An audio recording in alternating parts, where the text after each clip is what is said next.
In this panel, we can see the login page of the system. On the login page, there are three options to log in. First one, we have admin. Second one, we have faculty. The third one, we have the student.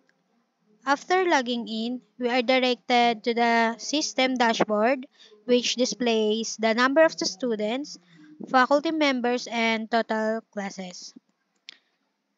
On the sidebar, we can access various modules including subjects, classes, academic year, questionnaire, evaluation criteria, faculty students, evaluation report, graph, and users. On the subject dashboard, this panel allows us to manage subjects effectively.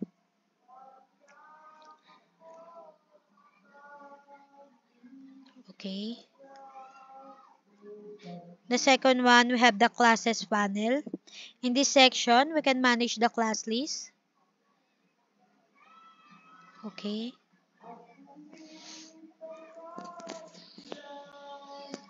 The third one, we have the academic year panel. Here, we can manage the academic year including opening or closing evaluation. Yes. The, the fourth one, we have the questionnaire panel. In this panel, we can manage questionnaires. We can create, edit, update, or delete specific questions.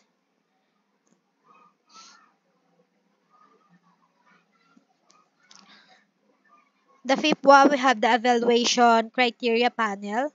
This panel shows the criteria for each category. We can add, delete, or update criteria as needed. The sixth one, we have the faculty panel. This section has two options. The first one, we have to add new faculty.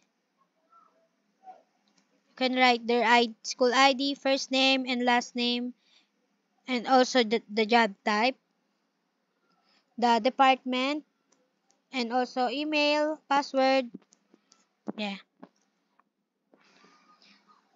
The second one, we have the faculty list. This section provides a summary of the faculty members. It displays their job types and detailed information about each faculty members.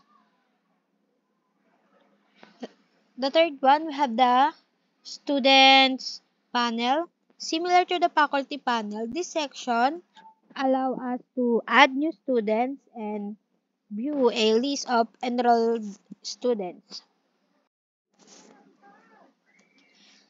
The next one, we have this panel, evaluation report panel. This panel provides a summary of evaluation result for each selected faculty member. The result can also be printed. Yeah.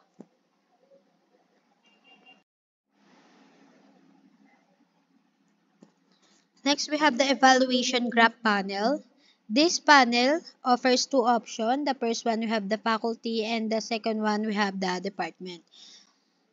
The first one, we have the per faculty. Select a faculty member to view a data visualization of their performance. If a pie chart shows the distribution across three criteria. Categories highlighting the most and least favored categories. Okay, the next one, we have the per department.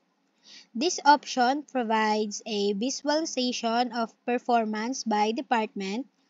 It also includes a breakdown of faculty job types to identify which roles are most prominent.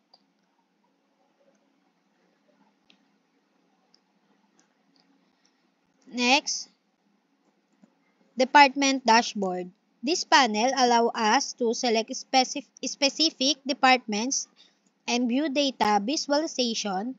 It includes details about performance. Example, we have the satisfactory. The second one, we have the areas needing and improvement.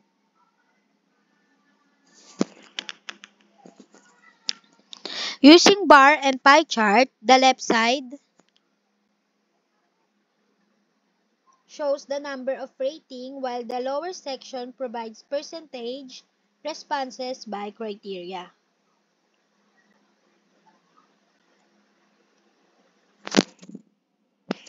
The last one, we have the user dashboard. In this panel, we can add new user and view a list of existing user.